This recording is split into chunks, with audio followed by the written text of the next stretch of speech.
வணக்கம் நண்பர்களே! இது நம்ம இங்கிலீஷ் பழகு. இந்த வீடியோல நம்ம தினசரி யூஸ் பண்ற தமிழ் வாக்கியங்கள இங்கிலீஷ்ல எப்படி சொல்றதுன்னு கத்துக்கலாம் வாங்க. போனது போனதாவே இருக்கட்டும்.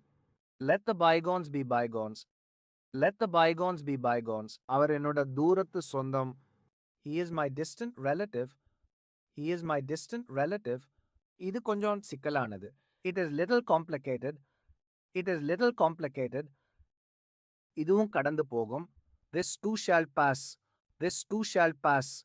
மரங்கள் வேரோடு சாய்ந்தன. The trees were uprooted. The trees were uprooted. அவன் திருந்தாத ஜென்மம். He is an incorrigible person. He is an incorrigible person. அது எளிதானது அல்ல. It is not easy. It is not easy.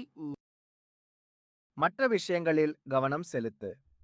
Pay attention to other things. Pay attention to other things அப்படின்னும் சொல்லலாம். Or keep focus on other things. Keep focus on other things அப்படின்னும் சொல்லலாம். உனக்கு ஞாபகம் இருக்கா? Do you remember? Do you remember? நான் அவளை சந்திக்க முடியுமா? Can I meet her? Can I meet her? இதே மாரி இன்னும் நெறைய சென்டென்சஸ் கத்துக்க மறக்காம நம்ம சேனல லைக், ஷேர், சப்ஸ்கிரைப் பண்ணுங்க நண்பர்களே. நன்றி.